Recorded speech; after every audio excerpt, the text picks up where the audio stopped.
A very good morning to all our Sports Today family members. And yes, it is the World Test Championship final week on Wednesday, day after tomorrow. You're going to see India versus Australia square off in the World Test Championship final at the Oval. Preparations are on in full swing. The Indian team is practicing at the Oval, so is the Australian team. Now, at this point, after their previous training sessions at Arundale and in yet another England county ground, both the teams have assembled at the Oval. And yesterday, there was a session that was conducted by the host broadcasters in which Wasim Akram, Ricky Ponting, Ross Taylor, Ravi Shastri, Ian Bell all were present. And Nikhil, who's there at the Oval, had stated that it is pretty split as to who is the favourites.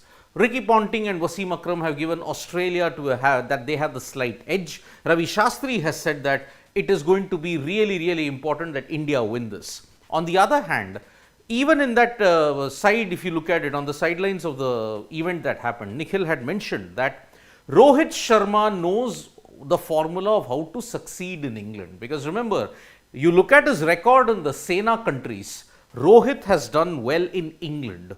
So he knows what works in England, he knows how to succeed in it, and that was one of the key takeaways that is going to happen. So Rohit Sharma's statement combined with the fact that it's going to be a very close series, it is really becoming a pot boiler.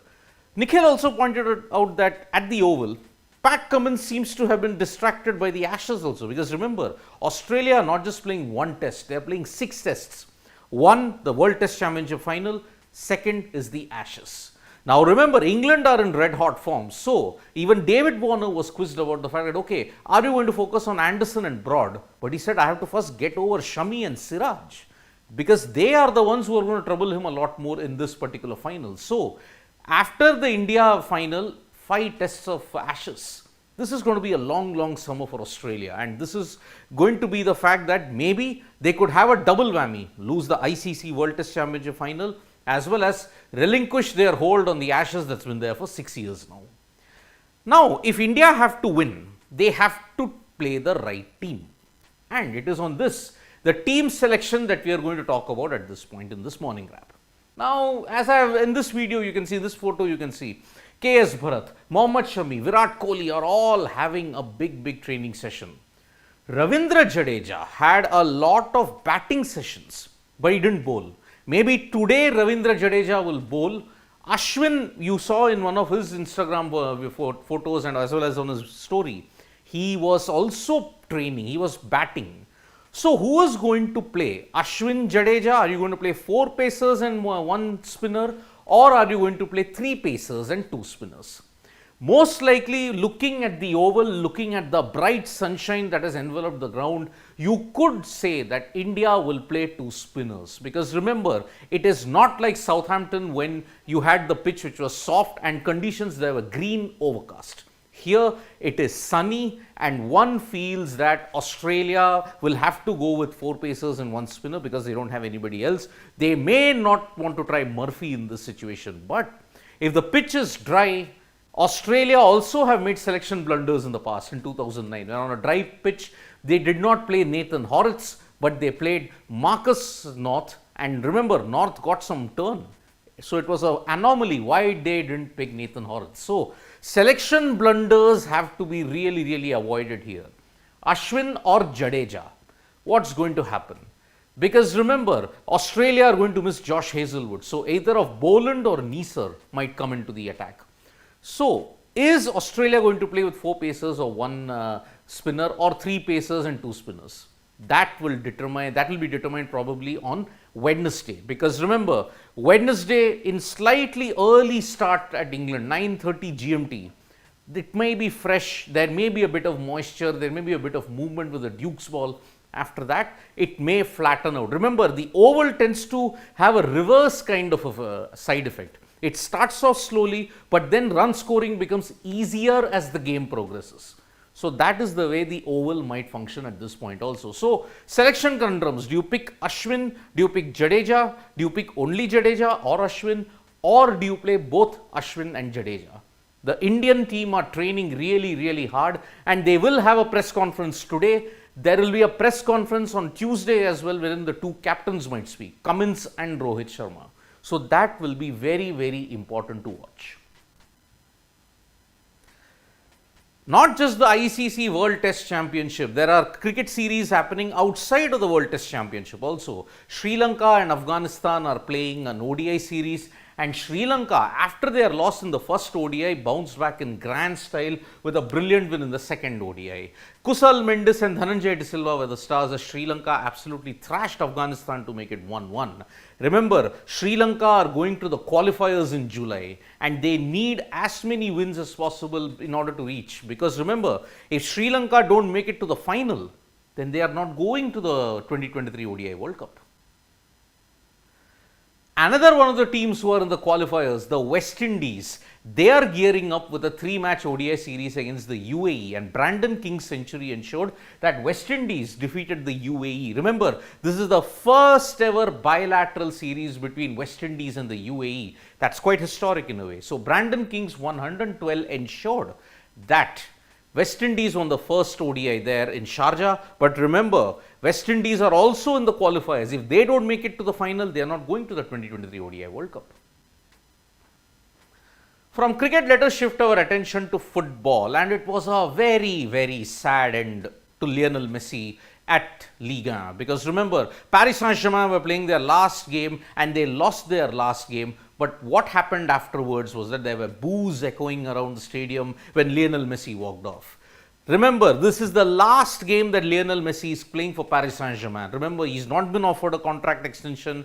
We do not know where Lionel Messi will go. Whether he is going to go to Inter Miami, where the bids have been placed, whether he will go to Barcelona, because it looks very difficult at this point, or will he go to Saudi Arabia? That's where most of the players are going at this point. So, sad end to Lionel Messi. Although they won the Liga title, Paris Saint-Germain, it is still a big, big loss for them. Because remember, Lionel Messi, one of the greats of football, may have played for the last time in Europe. We don't know. Karim Benzema, on the other hand, he signed off on an ultimate high during the last round of the La Liga games, because Real Madrid won and Karim Benzema signed off in style, and that is why Real Madrid will really, really miss him. Whether he goes to Saudi Arabia now, is it confirmed? We do not know about it. So, Karim Benzema, we wish him luck for his future endeavors, but Real Madrid, KB9, he will really, really be missed indeed. Inter Milan, on the other hand, they also warmed up for their Champions League final with a grand win over Torino in the final, you may say, Serie A encounter. Because remember, Inter Milan have already are ensuring that they at least secure something out of this. They have not won the Serie A this time. They are gunning for the Champions League, but it will not be easy as Manchester City are gunning for a treble. And Pep Guardiola has urged his players that Manchester City now will have to focus on the treble. The focus is there, FA Cup done, Premier League done. Now it is the turn of the Champions League, and if they do it, then they join Manchester United as the only other side to have done the treble. And if you look at it, Pep Guardiola will be the first ever manager in history to have won a treble with two teams.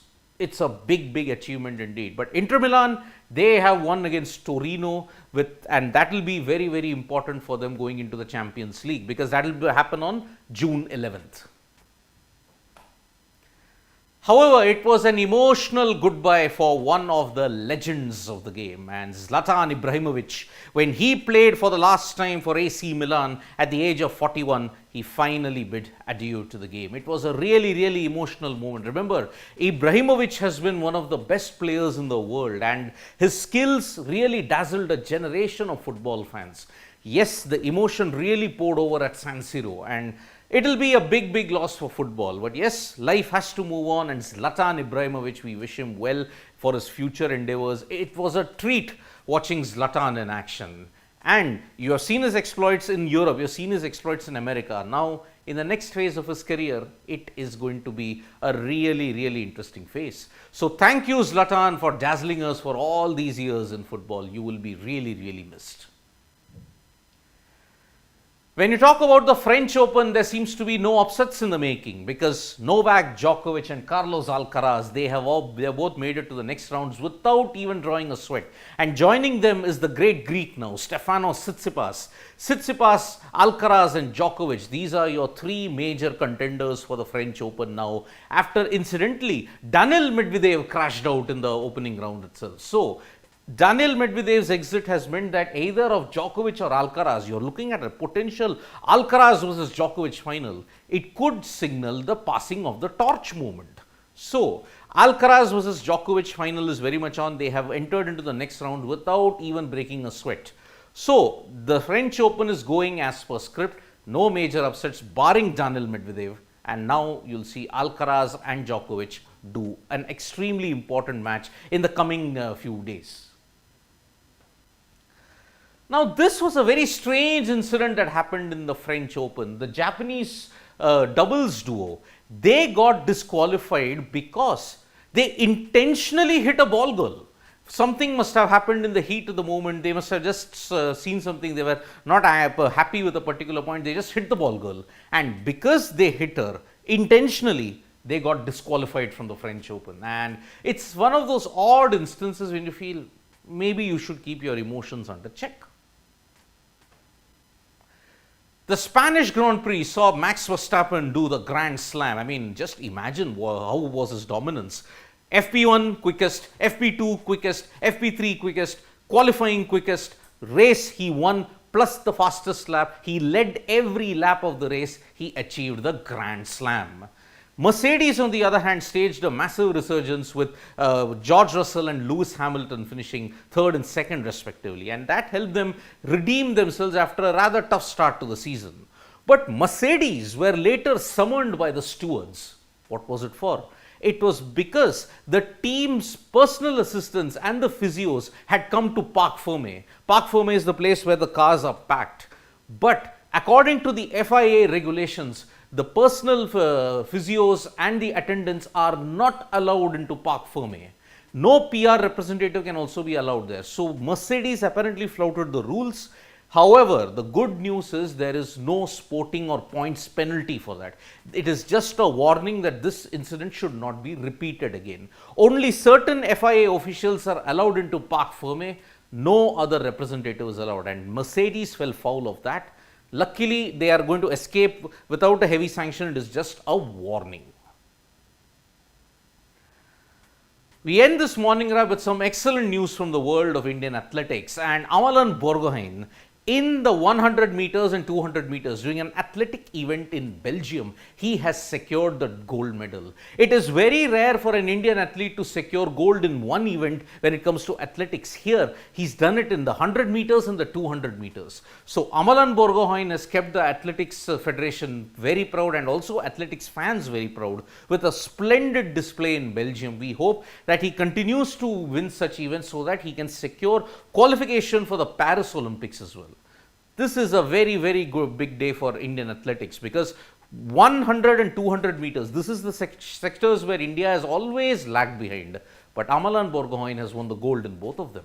Kudos to him for such a magnificent performance. And so, this is all that we have from the morning grab. It's going to be an amazing week. We just have 2 more days, 1 more day remaining, and on Wednesday, the World Test Championship final begins. India versus Australia, team selection, what all is going to happen. We will be bringing you all the updates. Nikhil will be live from London every day to bring you updates on what is going to be there. He will give you updates on the press conference. He will give you updates on the team selection. All that will be live from ground zero at the Oval. So thank you so much, folks, for joining us for this live. Subscribe to Sports Today for all the latest news and analysis, and tap that bell icon so you know when we go live. And don't forget, we are on Facebook, Twitter and Instagram as well. Thank you.